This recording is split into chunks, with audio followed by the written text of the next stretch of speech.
Welcome back to the Lehigh Valley Arts Podcast, where we will explore the local arts culture and community in the Lehigh Valley. We'll be doing this through conversations with individual artists, administrators, and organizations. We'll discuss all types of mediums with the goal of enriching local arts culture.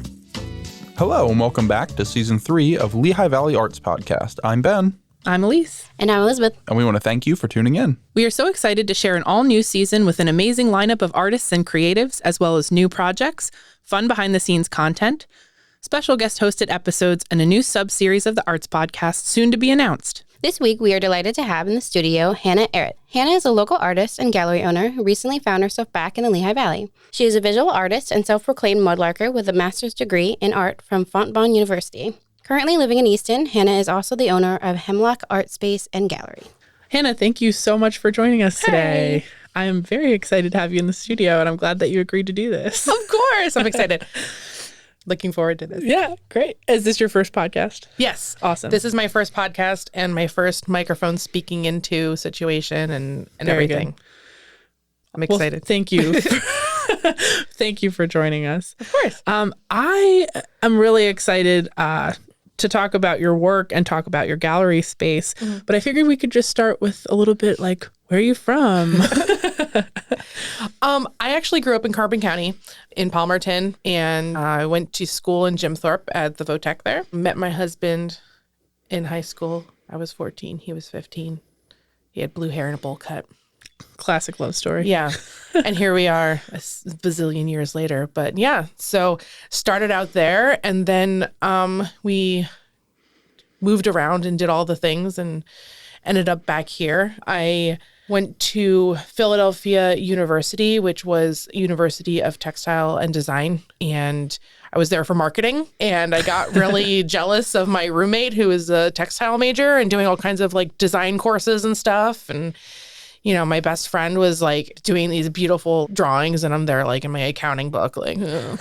And then during my Christmas break, on Christmas Eve, my dad died, and I made a very clear decision to stop what I was doing and like do what I love. Because I'm like, this isn't me. I'm not a marketing person. I don't belong in like a suit in a big city, you know? So, yeah, that was kind of like my do art decision.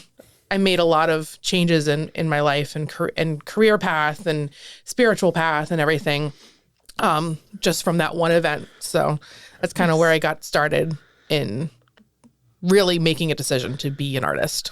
Nice. Were there any inclinations up to that point? Any art making before that point? Oh my God, yeah. So my uncle's an artist. He lives in Maine. His name's Warren Seelig. And my mom and dad were both artists. And we just lived in a very artistic household. We had a lot of beautiful art on the walls. My mom had a gorgeous studio. And that's sort of where I really remember first starting making like very intuitive art. So I'd go up to my mom's studio and, you know, sorry, Mom. But I used to go around and just like take stuff, and like she just had all these like really cool collections of things. And, you know, as artists, it's like, oh, I can use this to make art.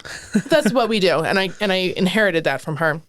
But I remember very specifically making these sculptures out of like floral wire and these old spindles and like all kinds of stuff, and creating like, I made this bug and like this room scene, and I was just very proud of it. And that was sort of like the beginning of me being like, okay, I like working with my hands and doing like this physical stuff. Right.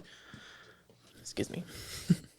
That's awesome. So let me start over. What drove you then towards a marketing degree? Pressure. Fair enough. You know, I think that when your kid comes to you and wants to be anything other than what you think they could be successful at, you kind of push them one way or the other. My dad was really adamant about me getting a job that will make money and help me be successful and really ensure stability. And I went along with it. I said, yeah, of course. Like, that sounds like what I should do. So when I was at Votech, I was in the culinary arts program. Mm-hmm. And I was also competing in DECA, which is like a marketing like competition, basically. So, I did really well in that. So I'm like, this could be what I could make money with, because I'm not going to make money cooking, being a chef. So I was like, okay, I'm good at it. I can sell stuff to people. Let's do it. No, totally. So that's fair. kind of like where that even started. If you're good at two things, art or the thing that's going to make you money, choose that. So that's kind of where Well, believe it or not, that is a very consistent theme on the Lehigh Valley Arts I podcast. believe it. Yeah, absolutely. Because I had a full scholarship to go for culinary arts to Johnson and Wales, and I decided not to. And then I went to Philadelphia University for marketing. And then, of course, because of the death of my father, I didn't return to Philadelphia. But I was able to go to Harrisburg Area Community College when I lived down there, HAC. And I started out in environmental science because I loved it, because, it was like the global warming and saving the planet and the earth, and like, really being able to make a change. I was like really excited about it. I took one class and therefore was like, yes. And I think I had that major for a total of like 3 days before I switched to art, because I'm like, one, math, what? How much? And then I just decided that art is the way to go, and that was the best decision I ever made. Dude, HAC was like that was the place where my soul became like an artist. I didn't have like the traditional trajectory path of like, going to school, being a young kid and like doing the art stuff. Like I was a little bit older. I was like hand rolling my cigarettes and drinking black coffee at like 10 o'clock at night at the studio with music at a hot shop. But yeah, it was, I like fully immersed myself and I did well. I was like in the student shows, I was winning awards, I was getting accolades. I was like, from an academic standpoint, doing well. And I finally felt like I fit somewhere. Like, this just feels super right. Yeah. Like, and the community was great. I met some amazing people, some of my current mentors, Bob Troxel and Garrick Dorsett and Sean Williams were all really like very influential and also very supportive. So like I kind of got through it and really gained confidence in the fact that, I am an artist and might even be like good at this. So that was sort of a very formative moment. Absolutely.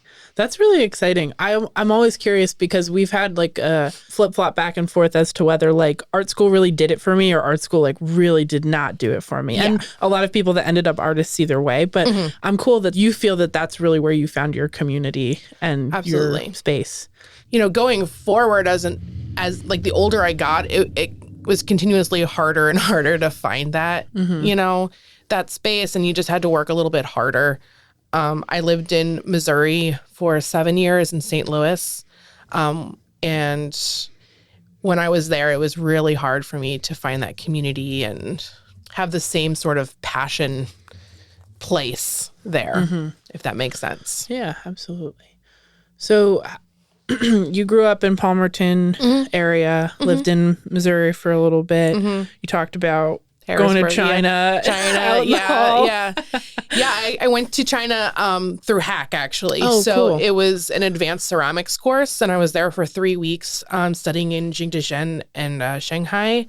And again, transformed the way I thought about things, the way I saw art, the way I made art. I met some amazing artists while I was there and continue to stay in touch with them, and learned more about porcelain than I ever thought I would. That sounds awesome. Yeah, it was amazing. And I'd go back in a heartbeat. The plane ride sucks, but I'd go back in a heartbeat. That's cool. So when along this path did you end up in Easton, Pennsylvania? I got my undergrad at Fontbonne University in St. Louis. And after that, I was looking for a job in art, which I found some things and it was like, whatever. But it turns out that the administrative assistant for the fine arts department for Fontbonne was retiring. just in luck when, just when I needed a job. What luck. How peculiar. Yeah. So I ended up taking that position, and I was there for a few years. And that position quickly turned into me being able to get my graduate degree for free because I worked there. Which is pretty, we love that. Yeah, I'll take it. And I also was the assistant gallery director, and I ended up teaching adjunct there as well. Oh, cool. So that sort of like formed like a very academic base for me as to what I do and what I like to do. So as the assistant gallery director, I mean, I was pretty much doing what I'm doing now minus the actual curation. So I love it. I love doing it. I loved doing it then and now. And when COVID hit, we were able to make the decision to come back home. My husband's job was open to him working remotely, and I was teaching online. So it was a pretty simple decision. All of our family is here. I have a 5-year-old son, and we're like, let's go back home. In looking around, we're like trying to find where a good place with the intention of knowing that I wanted to open my own gallery. Right. We were looking places to go, affordable, etc. And all of our friends were like mentioning that Easton was like really cool. And we're like, there's art and good restaurants and, interesting places to look at it, and be. So, we decided to settle here. We moved into the Silk Mill apartments. Nice. And immediately had a giant snowstorm, and immediately we all got COVID. And then, so that's how we ended up back here. Yeah. So here I am. Oh, that's awesome. That's cool. I wanted to go back to talking a little bit about Fontbonne. Yeah.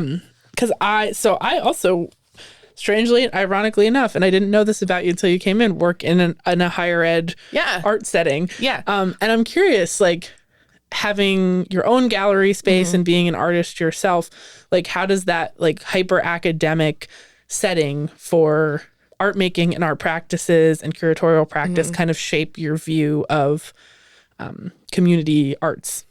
I own Hemlock Art Space and Gallery in Easton, Pennsylvania. So that's what the gallery we're talking about. P.S. But part of my mission there was to encourage and highlight marginalized artists and emerging artists and outsider artists. So one thing that I really noticed with the students that I was working with, the art students, it's hard to find a place that you feel community and feel belonging and feel like you're accepted and that, be in a space without having to be this big fancy artist, right? And working, because I worked at the galleries at Hack as well. And what I learned is the process of getting into a gallery and doing this is not only an intense one, but it's also very scary. Like, it's something that students, find intimidating. Like, what if I'm not good enough or whatever? And I wanted to really make a space that was comfortable with that. From the academic standpoint, Fontbonne was a Catholic university and a figurative art program. Okay. So there were oftentimes a lot of monotony in it because it's like, okay, cool. Another nude figure. That's great. So what I learned really was, to be more accepting and understanding of the work that went into people's academic wise, the work that went into people's pieces, into their work and everything. It informed the way that I see other people's work and informed the way that I maybe interact with some people who are emerging artists. Sure. Art, the barrier to art is so high in any capacity, to art history, to being an artist, to like any sort of professional gallery space, curatorial, anything. And I think in an educational setting, it's much more of like a petri dish kind of vibe, but not everyone gets that. Right. So it's cool to see someone go from like that hyper academic setting to like, I want to support these artists that are figuring it out and kind of on the brink of like what is normalized in this community. Totally. And that definitely ties back to what you're saying about like finding a space and finding a community as an artist. Right. And that was a huge part of why Hemlock, I think, has been successful, because the whole point of my space is to feel comfortable. You know, I think that art should be accessible and affordable. And I think that young curators and young art collectors want that.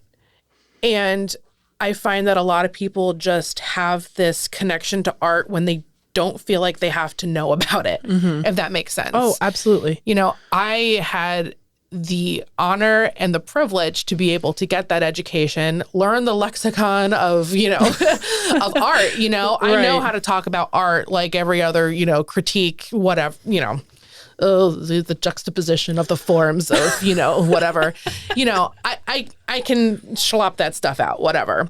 But I wanted to create a space where people could feel like they'd be like, dude, I really like this orangey kind of color over here. And I just like the way that this makes me feel, because I'm not a pretentious person, I don't think. And my gallery is not, this pretentious place. That really came from trying to make it a comfortable place for emerging artists, right?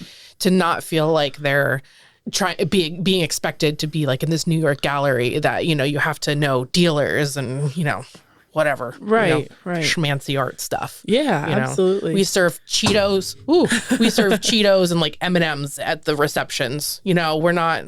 Sometimes it's pretty fancy, but I'm not trying to make anything unachievable. Accessible. And most of my work has been specifically focused on like disability access, but I'm like super appreciative and into this like access with a capital A, right, when it comes to art, and talking about like exactly what you're saying, this idea that you don't have to have this super hyper academic knowledge-based framework to enjoy art. Right. Like that's not necessarily, there are periods in history where was true and that's why art was made, but art is for the masses, right? Like absolutely. It's this thing that is made to be enjoyed by people who are usually on the edges of society. Oh, absolutely. Yeah.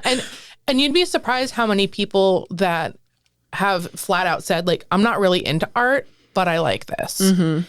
And I think that naturally for humans, we like things.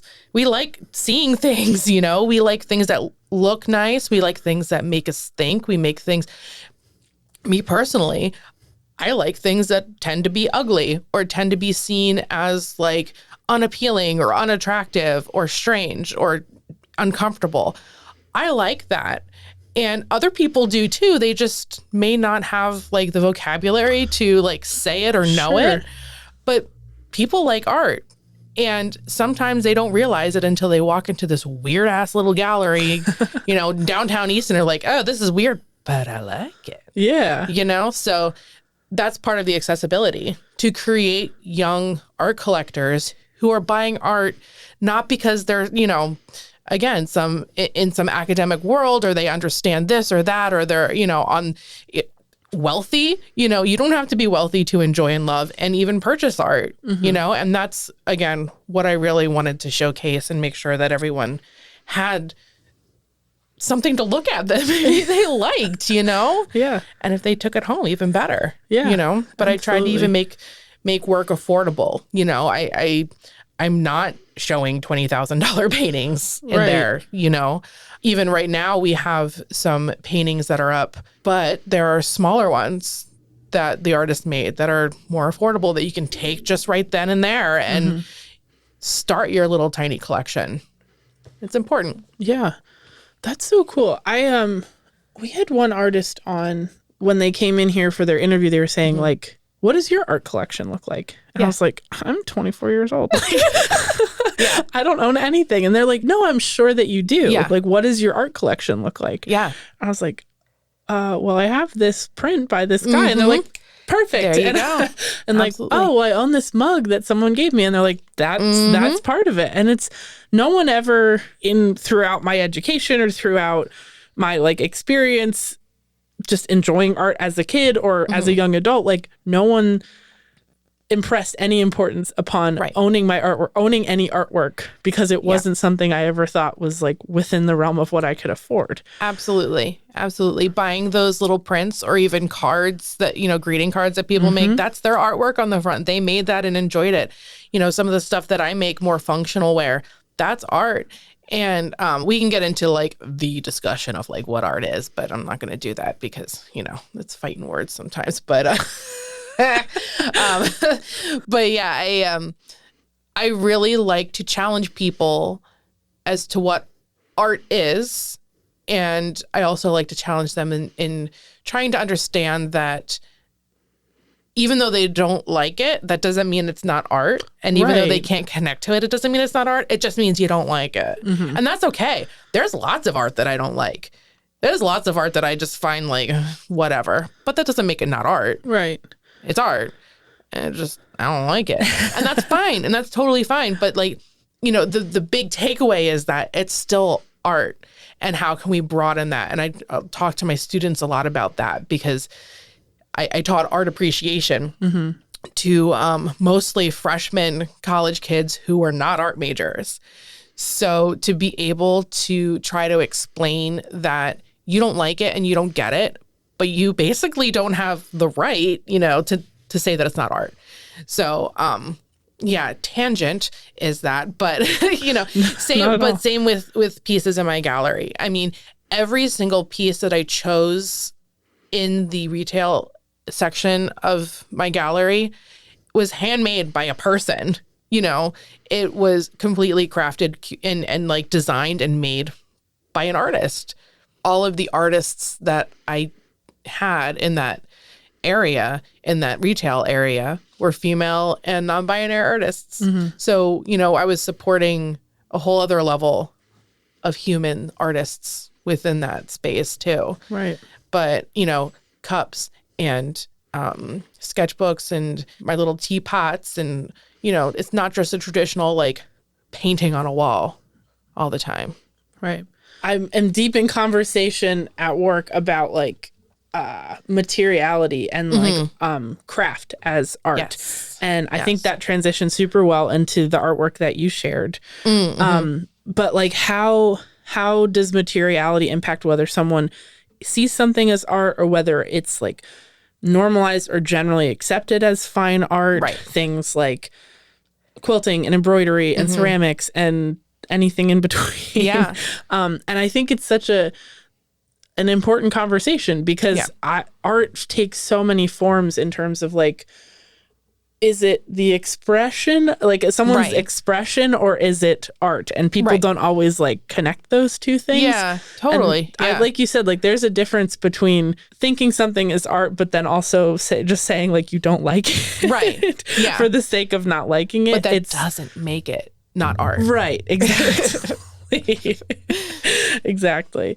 I think it's hard because a lot of the time, like people who don't have the time or space to really dig into something only have the framework of what has been shown to them. Like, exactly. Yeah. Here, this is fine art. And then you're like, okay, sure, that's fine art.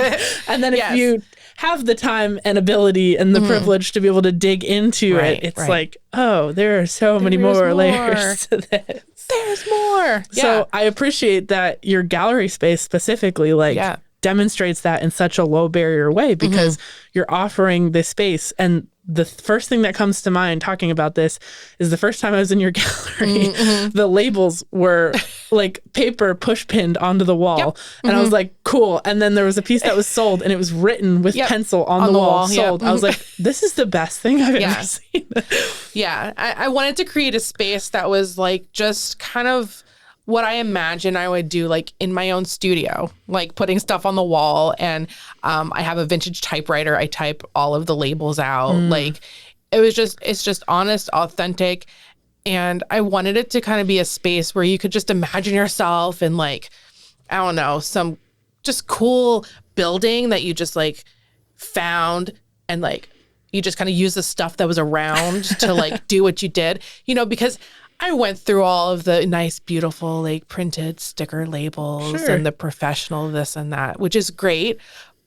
But I think that just speaks to my view on art and how natural it can be and how like just normalized it can be.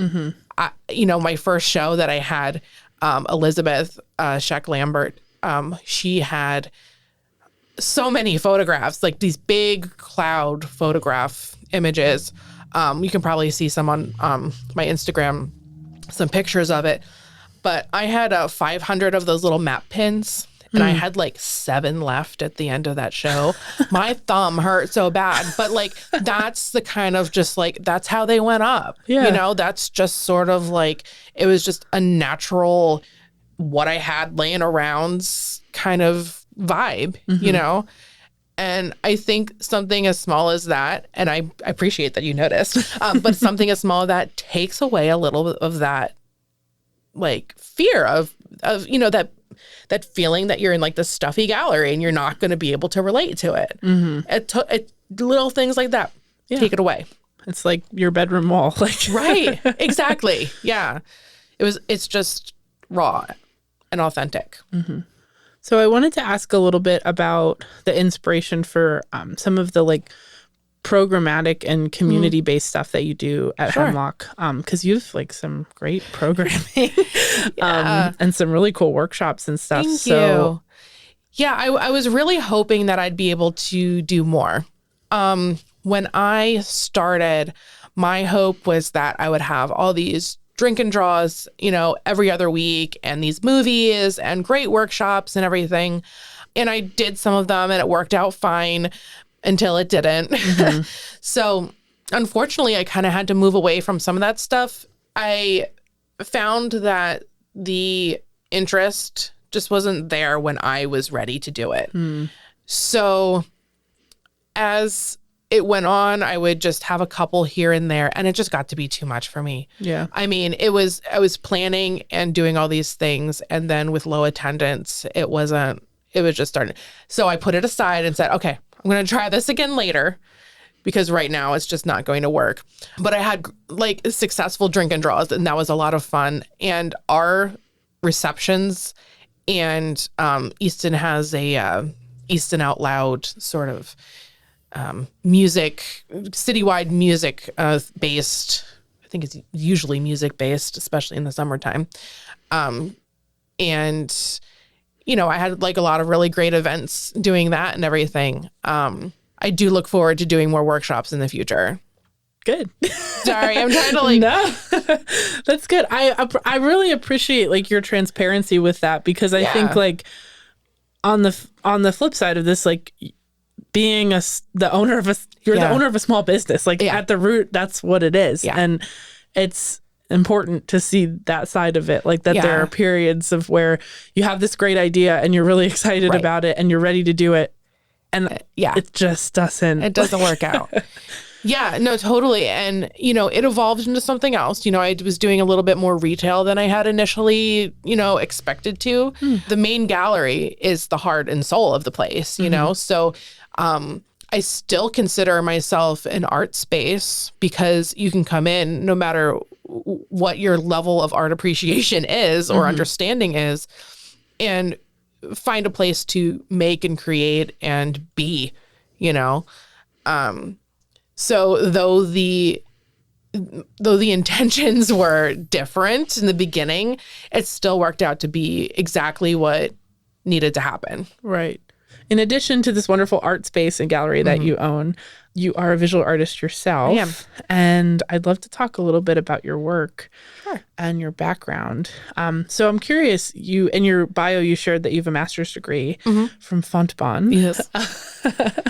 So what was your... do you call it a track program in a master's degree? What was your track? Well, it was interesting, to say the least. So I went to grad school while I was working, obviously, at the university.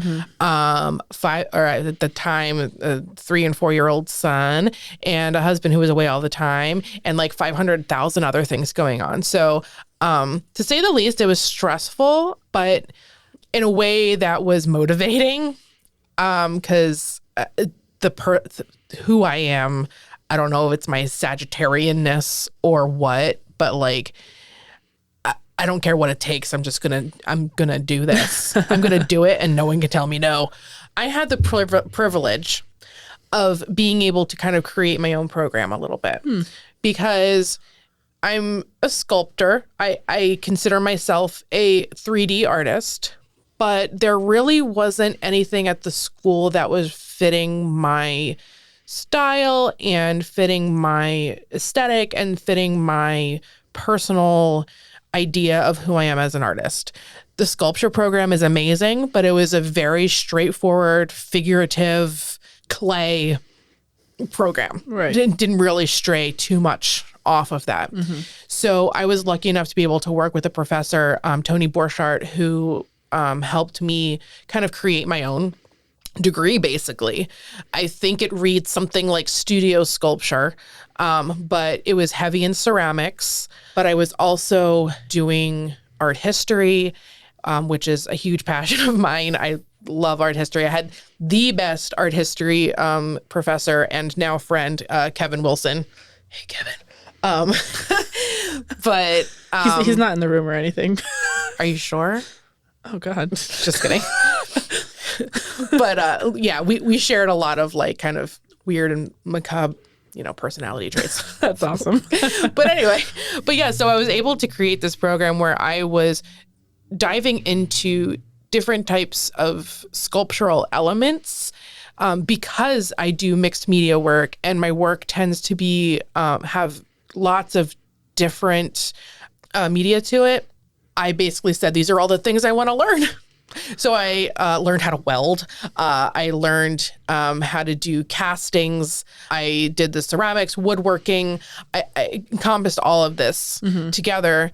And that along with my other professors, drawing, etc., I was able to dictate my own pathway as to what I was making. So for example, in a drawing class, where everyone may be just drawing, I was, slapping like pieces of mud on the paper and like using tea and coffee and wax and, all kinds of stuff, cutting it up and, putting it on a panel board. So I was able to really kind of branch out and really do my thing, which I think is the best part about grad school in general, is to finally be able to like make what you just want to make and what feels right out of like that super strict academic, like you must know this before, what every professor says, you must know how to do it right before you can do it, your own way kind of thing. Which again, as my Sagittarius self, I was like, no, I want to do it my way the whole way. That's not fair. You're wrong. I don't like, anyway, that's a personality trait that sometimes I'm not too proud of, but yeah, so it was really great being able to kind of mold it to my own interests. And by the end of it, I was mostly focused on the ceramic part of it and my bundles, which were part of my thesis. My bundles of disorder. And you shared a photo of one for one of our discussion pieces for today. So if now's a good time, I'll jump into our audio description of that. Yeah. Okay. And if you are new to Lehigh Valley Arts Podcast, for our visual arts guests, we like to share an audio description of their work. Audio description is a service that is primarily in service of people who are blind and low vision, but really serves a really wide community of artists and art lovers. So from your bundles of disorder body of work titled Recovering from Religion, the medium is mixed media / ceramic found object. This sculpted clay piece is a figurative sculptural piece roughly molded with a figure in the center. An oval-like amorphous shape hovers behind the figure, similar to the apse of a dome in a large church. The clay is dark gray, roughly molded, having dried differently throughout. In the rough, unfinished texture, we can see divots and fingerprints where it was molded and shaped by the artist. In the center, in a much lighter white clay, is a figure, arms outstretched, suspended with palms out. Its head leans to one side and the rest of the body appears limp. The figure has no face or specifically defining features, save for 2 rounded breasts, broad shoulders, and a disproportionately narrow waist. The figure's feet and legs are together and bound by a natural colored string that wraps around up through the waist. Behind the figure's legs, we can see a small bundle of sticks and straw. From the bundle emerges a piece of white beaded rosary that rests below the figure's feet. That sounds so fancy. I literally, like, if I were to describe it, okay, I just took some clay and I smushed my fingers in it until it made like the right shape that I wanted. And then I put, you know, whatever I felt like putting in the middle. No. Yeah, no, if I ever go back or need someone to write descriptions of my work, you're hired. Oh, please, I'm here. This really is a beautiful piece. And I don't, I use the word apse, and I was trying to, like, in my brain, and I don't want to interpret too much on your behalf, but I do like to interpret, so maybe I will. No, please do. I always love to hear it. But, like, when you think specifically of, like, the Virgin Mary statue in someone's yard, that kind of, like, shelled dome that rests behind her, kind of encompassing her, is that, like, when I say apse, like APSE, that kind of shape is visually what I am trying to communicate to listeners.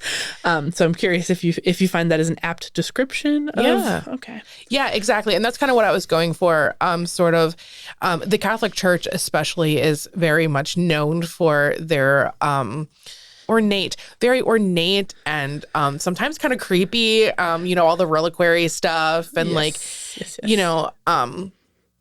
especially their statuary tends to be in that same sort of domed, concave shelf. Yeah, no, that like very like saint shelf, like emphasized, focused, iconoclastic. Absolutely. And that's this piece that we're speaking about right now, recovering from religion, is the only of the pieces that is stands on its own and is in that shape for that reason. But all of the other pieces that are mounted with the clay back have a similar rounded and kind of encapsulating sort of shape. And that is representative of the idea of being held, the idea of being contained and surrounded, and kind of on display, served on a platter is something I think that I used a lot. The idea of me serving a lot of these traumas and disorders and everything literally on a platter.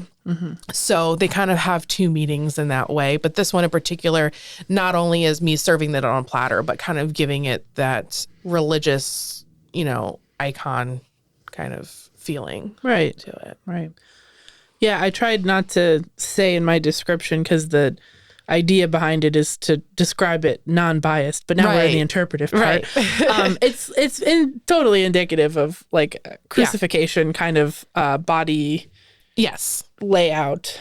But the figure specifically portrays a little feminine. Yeah, so I'm sorry if this is going to like burst everybody's bubble about me, but that's garbage. It's literally garbage that I found and was inspired by it with other pieces. So that's a lot of what I find. Everything that I find is found by me. I call it crow curation. It's literally me being a little crow, and I love mudlarking and beach combing and just picking up responsibly in the forests. Sorry, my sister is an environmental, or she's in environmental education. So I like picking up responsibly. Yes, picking it up responsibly, leave no trace. You're welcome, Mary. So everything that are in these bundles have been curated in a way, from the many, many things that I pick up. And I was just mentioning earlier how I have in my center console of my car, like the most random little plastic, bits and bobs and little things that I find just because they look like they'd be great in a piece one day. So again, kind of got that from my mom. But this piece in particular, I found in the garbage can at Fontbonne. A Catholic university has, such things in garbage cans. So, but the other pieces were found and bound with the bundle. which the bundle itself holds lots of meaning. And if I were to read my thesis paper to you, it'd be very long-winded. But basically... Let's do that someday. Yes, please. Yeah. Lots and lots of description. But so on most of my pieces, you'll find that the bundles are made of sticks, and sometimes there'll be other long stick-like pieces within it. And those are all from my forest that we had my forest in Missouri, the woods behind our house. And so we're kind of representative of my home, and the bundling of sticks, like the act of that was the idea of feeling bound and feeling tightly wound, and all of these things kind of put together in one package, no matter what I was portraying. The outside of most of these, not this one really, but most of the other ones are wrapped in dress patterns that I wrote messages on the inside pertaining to whatever the theme was of the particular piece. And I used that along with lots of glue paste and things to wrap that up around the sticks. In some of them, I included some corn husks, some raffia, some straight up straw grass to kind of create some bulk in the middle. And then I bound that all with string. And the dress patterns really just represented the idea of a dress pattern being very specific. When you're done, it looks like what it looks like kind of thing. So that, among so many other things, is kind of what goes into a bundle. This one in particular is called Recovering from Religion. And like I talked about earlier, when my dad died, I had a lot of aha moments.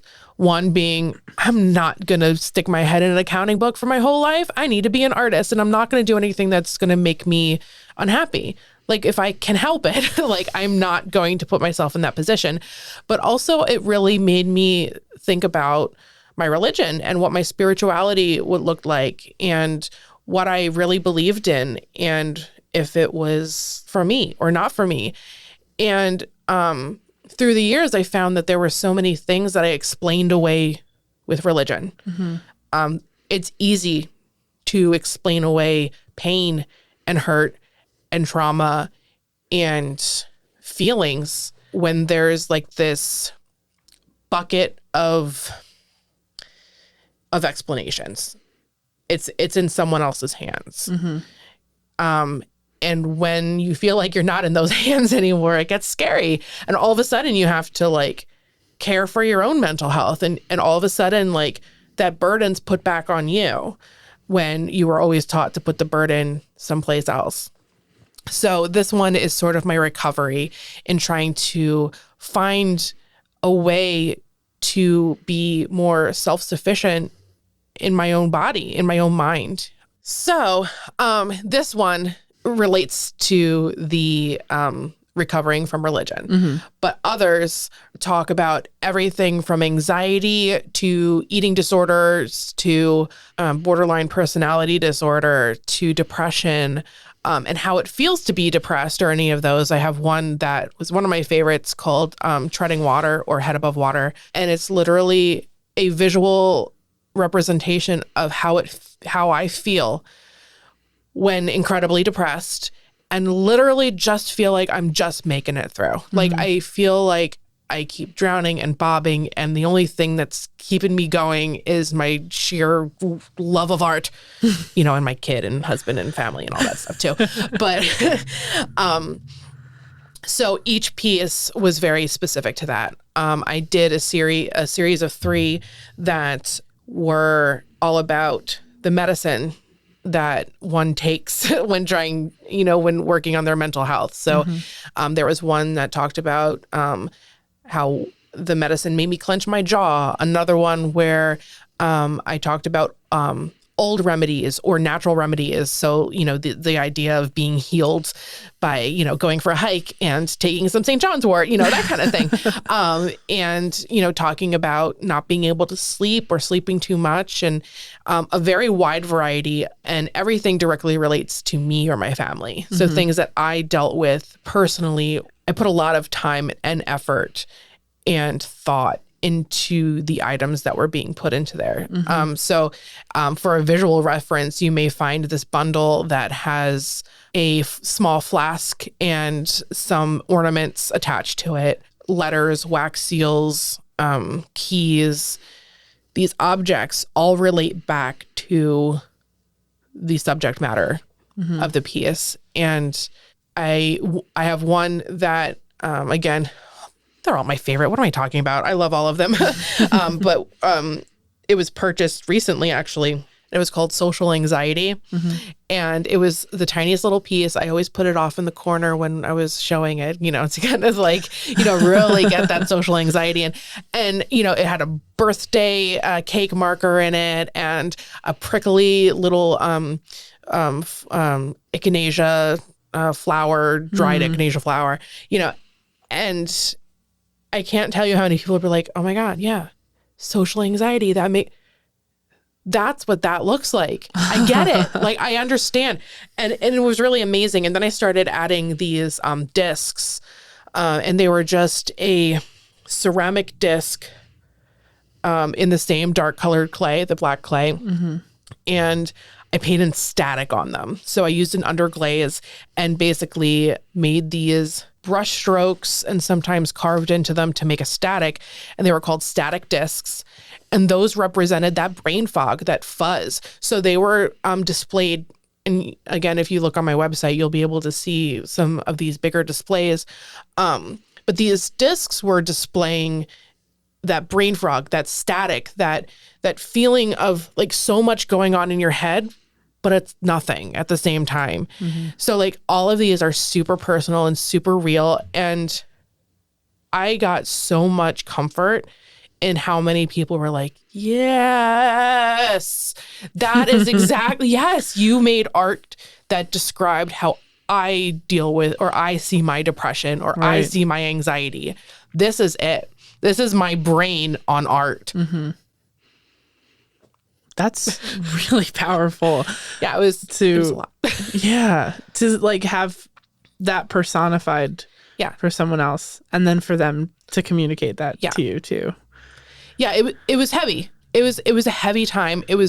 For me, it was very emotionally and mentally taxing to have to create these. You're tapping into a really dark place, and I actually ended up making and it's called my self-care series for a lot of reasons. But I started making teeny tiny teapots. So these teapots were all under 5 inches. I think the smallest one was maybe 2 inches tall, in a similar fashion of my other work. These tiny teapots, I think I made 45. I don't know. Yeah, lots of them. And I did them between making the bundles. And they were my self-care. I found incredible joy making them. They were cute. They were brightly, I still have some in the gallery. They're brightly decorated with glaze and decals. And not only were they my getaway from those really dark pieces, but they represent everything about self-care. The warm teapot, the tea, the size just makes you happy. It's just, they encompassed a very happy place in juxtaposition to my very dark work. Sorry, I always feel like a fancy art lady when I say that. It's that's my fancy art lady word. So, yeah. But yeah, so that dictated a lot of my work outside of my academic work and more into my functional wear, this idea of these tiny, cute little things and brightly colored, brightly glazed, brightly colored, small, oftentimes pieces of functional wear. This bundles it's a body of work. Yeah. And this functional wear is a body of work. Yeah. But as I hear you kind of describe the transition into this, and I'm not exactly sure how big like what the size is of the piece that you shared? The Jug. Oh, the jug? That one's probably about 5 inches. Most of the things that I was making at that time and plan on continuing to make is small. I made, so that the jug that we'll be looking at is probably about 5 or 6 inches. There's a cork, so maybe that kind of adds a little, it's like putting a hat on.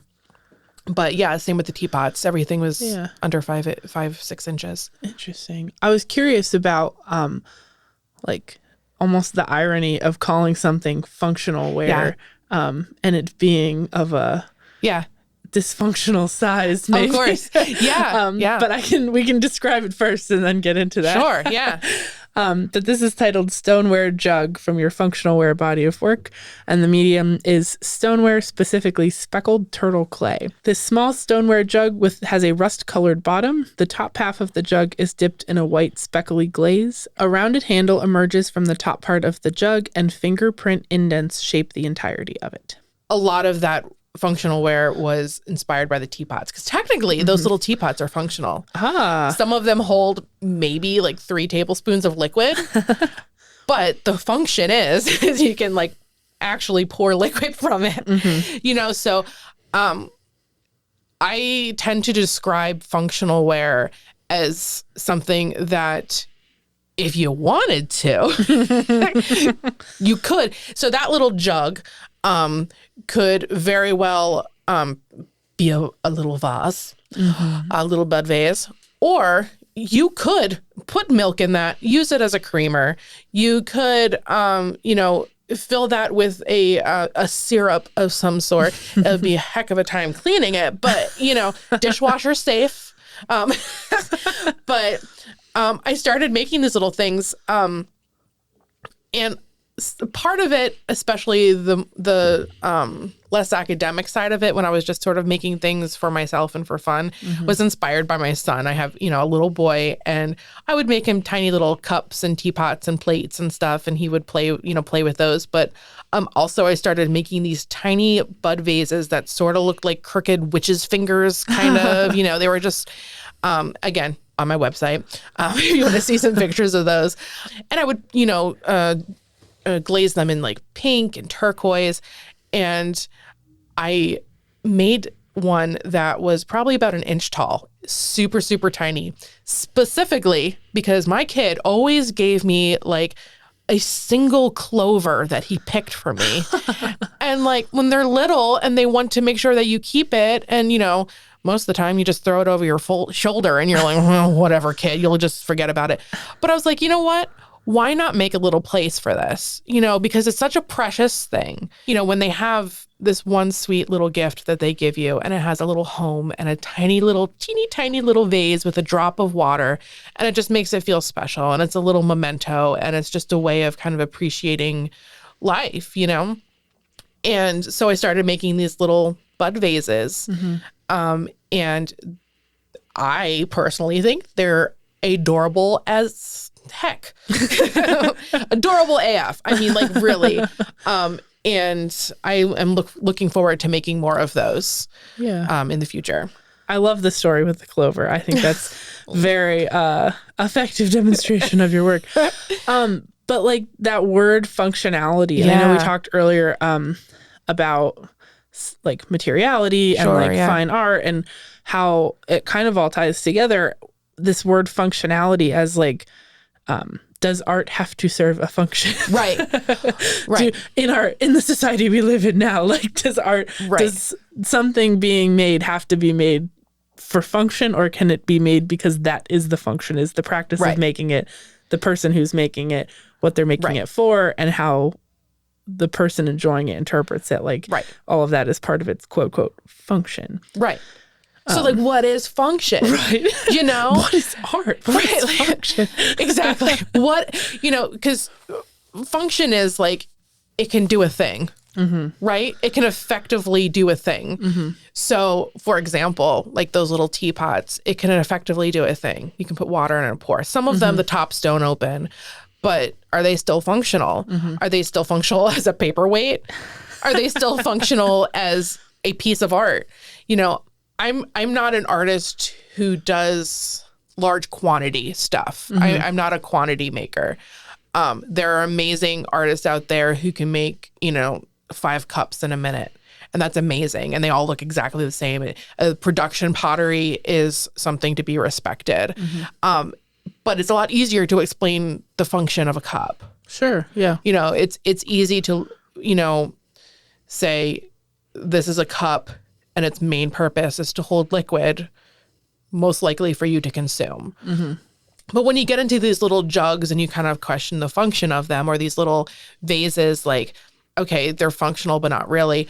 It kind of just reminds me of, this is like a super like basic art girl or whatever, but like the whole idea of like Dadaism and like, Marcel Duchamp making something that's like has absolutely no function or purpose. Exactly. It's there, and it's kind of there to kind of like push the boundaries. So I'm not saying I'm like this amazing artist that's like pushing the boundaries of what functional wear is, because like, I mean, your jug definitely doesn't look like a urinal, so. Thank you. I appreciate that. I mean, but it could, and it would serve a function if you needed it. Oh, that is my next thing. I'm making ceramic urinals for women because like, it's like one of those, like, what are they called? The Go Girls. So a Go Girl is like a silicone funnel. So women can like pee in the woods. I see. Interesting. Standing. You could definitely make a ceramic version of that. Yeah. I could. I might. Would it be functional? I mean, again, would it? Like, sure. You could urinate in and have your urine flow from it. Probably. Is it going to be clean? Is it going to be easy to use? Is it going to be easy to carry? No. If you drop it in the woods, I get screwed? Yes. I was more thinking of the like, I wonder how I would pack that in my pack. Yeah, exactly. You can get creative, put a keychain on it. I don't know. Something. Oh, all right. That got weird really fast. Do you think that's what Marcel Duchamp wanted of his work? Listen, I think he would be proud of me right now and say, yeah, make the ceramic Go Girl. I do think so. that is a copyrighted term, so I do not own the trademark to Go Girls, or and I'm not sponsored by them. I think I hear him from beyond the grave. Oh, yes. Is that you? No, but I love that idea of making non-functional functional wear. Yeah, yeah. I mean, it makes sense to me in my brain. But my brain is a scary place sometimes, hence like this whole discussion of female urinals in the woods. Well, as we discuss the future of your work and the future of your functional wear, I know we talked at length about Hemlock Art Space and Gallery, but I was saddened to see the recent announcement about the gallery. Yes. We're going to be closing at the end of the month. So we opened in July. It's me. I did it. It's you. I opened in July. And it has been a whirlwind. It has been exciting. There were ups and there were downs. And over the holiday season, my heart was continuously broken, not being able to spend time with my family. I didn't get to go pumpkin picking. I didn't get to do an official trick or treat. Like, that's my jam. You can't see me right now, but I'm a witchy woman. Like, I love me some pumpkin spice. I all year round, people compliment my Halloween costumes. And then, the holidays came. That's always a rough time of year for me personally. Because of my dad dying on Christmas Eve, that doesn't help. Understandable. But also it's just, a time where, for the last several years, I wasn't able to be with my family, because I was in Missouri, and I'm home and I can't be with them again because I'm at a gallery, which I love, but turned more into retail than I anticipated. And the holiday season plus retail, I told myself I would never do that again. And here I am sitting in my own store every single weekend, because it's me, and I had a lot of help from my family, my sister and my husband especially, helping me coming, taking over for a weekend or something so I could, get away. But other than that, it's been me. All that time in the gallery, just me. So it got exhausting. And so that's a huge reason why I'm stepping back from the space. But also because I haven't been able to make art. And that's soul crushing. I mean, it's who I am. There was such a very distinct decision to follow that passion and be an artist. And I gave it up for too long, and I feel like as an artist, I've just always sputtered throughout my life. Like art would come to me and it would be everything. And then for whatever reason, I had to step back. And again, I made a very clear choice when I opened the gallery that if it wasn't serving me anymore as an artist, as a human, I was going to step away. Now, the good thing is that though I'm stepping away from the physical space, so I'm on 9 North 2nd Street, it's an actual art space, I'm not going anywhere. So the space will not be Hemlock anymore. I will not be there. But I do intend on doing a lot in the community in Easton, working with Ace and really kind of reintroducing an underground weird art scene, a lowbrow art scene, and an online presence. There is amazing artists in Easton. There are amazing emerging artists and alternative artists and artists of color and queer artists and disabled artists. Like across the board, we have amazing artists in Easton that I am committed to advocating for and hopefully really boost that presence in the community. I intend on doing online workshops. I intend on doing more pop-ups, not only for myself, but again, advocating for other artists. And I have dreams of doing little, the little free libraries, doing those, but little gallery or like art supply exchanges and things like that. So really just kind of single-handedly, not really, I need your help, creating like this idea that Easton can be on the map for art and restaurants and, all the really great festivals and things we put on. And with the help of Easton and Ace and all the artists that I've met, because I was new to the area. I threw myself into the art scene. Yeah. I wasn't like, I'm just going to like apply for a show and like go meet people. I just was like, hey, I'm here, come to me. And all of a sudden, like, there's all these people and I'm like in the art scene and it's amazing. And like, it was incredibly helpful and support, and to have that support, going up through it. So I know that support will remain after the physical space is gone, because there is a huge passion for the arts all around. But I will be here for the rest of the month. So it'll be a few weeks. The 24th is my official funeral. And I'll get to that in a second, but I'm going to talk about Andy Tipton, who's in the gallery right now.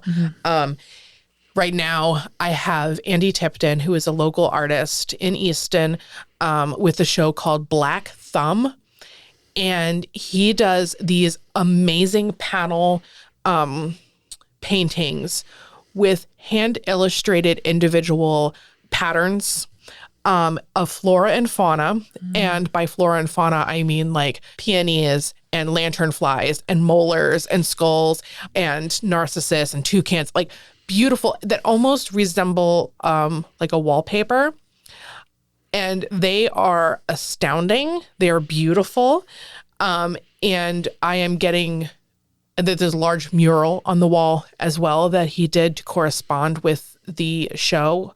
And there are an ever rotating amount of small pieces that are available.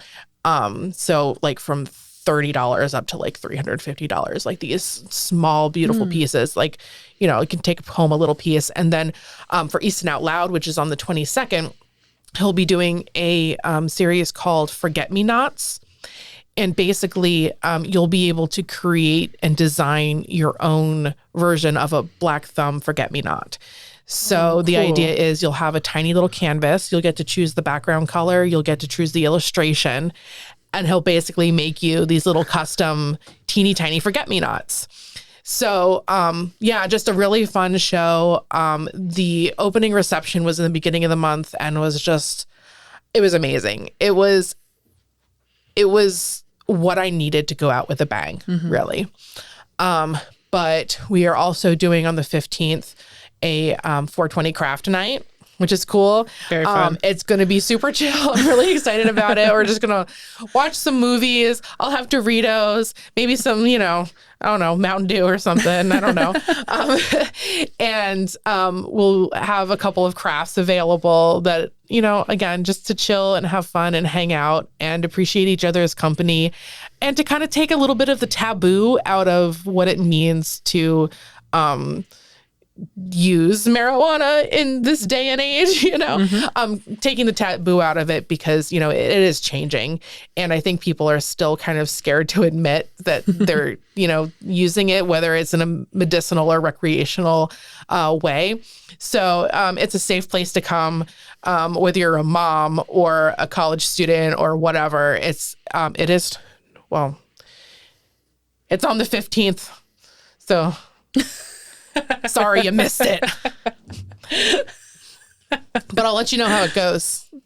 Future me will let you know how it goes.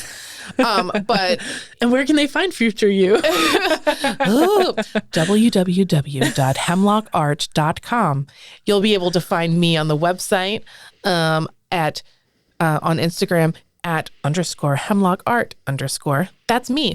And I'm also on like TikTok and stuff and on like YouTube. I'm not super into TikTok yet because I literally don't have like the brain space to be able to like be on a screen right now.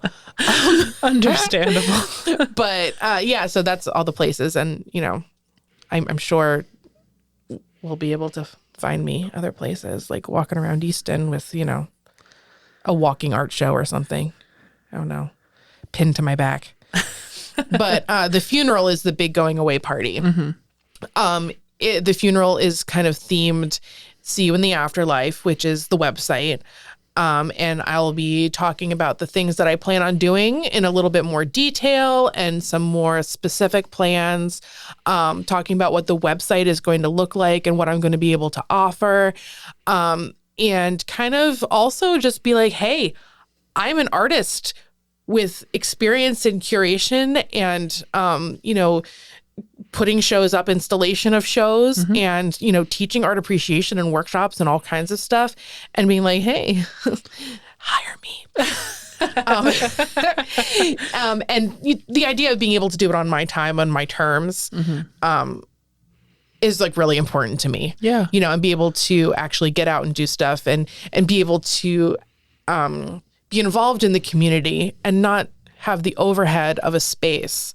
You know, the time and money I put into the physical space right now really hinders me from being able to do more. And I want to do more to be able to reach out to all artists and be able to advocate for them and highlight them and do what I can to really diversify our community on a higher level, at a more seen place. So that's the afterlife, but the funeral is going to be a whole lot of fun, which I guess, I don't know, do people say that about funerals? The funeral is going to be a lot of fun. Yeah. I kind of like really appreciate the macabre. So I went to so many funerals in my lifetime where like eventually it kind of wore off of like the, you know, really taboo about death kind of stuff. But yeah, funeral garb is encouraged, but not, you know, required. There will be drinks and food and live music from a friend, Ryan Bradley, who is just so cool. Like his guitar, like so good. He does like really cool guitar work. And yeah, it's open to the public. It's free. And I'm always interested in seeing new people, even if it's the end, Absolutely. So I'll be there. I imagine my munchkin will be there. It'll be kid friendly. So good. Wonderful. And just to reiterate, if people in the afterlife of Hemlock Art Space and they want to find this, the website, can you just do it again for me? Sure. It is www.hemlockart.com. Very good. And right now, you'll just see some of the final gallery shows, the gallery show that's going on, some final events. But it'll look a little different once the space is closed. You'll be able to easily find upcoming workshops, upcoming events, and some other resources. Very good. As well as shop. You can buy things there too. There is an online store to which right now you can buy some of the things you can find in my shop, but I'll be putting my own work on there as well. So all of the functional wear that I was talking about, these small pieces, but also larger pieces. I'm going to be doing scrying bowls, little mini shrines. I'm going to be doing my usual vases and cups and jugs and bottles, rolling trays, just a lot of like really interesting stuff that isn't necessarily your typical ceramic work, I guess. Like, there might be a cup or two, but there's stuff up there now. And I also make curiosities. And again, as a crow, as a mudlarker, I'm finding all kinds of like really weird stuff. So those curiosities I tend to turn into art and like little mystery bags of weird things. And if you're like me and you just like to have weird stuff, let me curate a little box of weird stuff just for you. That sounds lovely. Well, Hannah, thank you so much for joining us on the show today. I really appreciate it. And thank you for making the time and space both now and in your life for all of these artists and all of this amazing community building that you're doing. So thank you. Thank you. Well, you're welcome. And thank you for having me. I really appreciate it. This is Absolutely fun. I feel like a radio star. Like a radio star. Thanks, Hannah, for coming in. As you heard earlier in the episode, Hemlock will be closing its brick and mortar location at 9 North 2nd Street in Easton, but this is not the end. Join Hannah in having a funeral for the physical gallery to pave the way for an exciting new afterlife. The funeral will be hosted at the gallery for a fond farewell. Funeral garb is encouraged, but not required. There will be drinks, small bites, and an artsy little gift bag for the first 20 attendants. The funeral itself will be held on the 24th of April from 1 p.m. to 5 p.m. at Hemlock Art Space and Gallery. For updates, follow Hemlock on Instagram at Hemlock Art Space. Thanks for tuning in to the Lehigh Valley Arts Podcast, a Steel Pixel original series. Don't forget to like the podcast, leave us a review, and follow us on both social media and streaming services at Lehigh Valley Arts Podcast.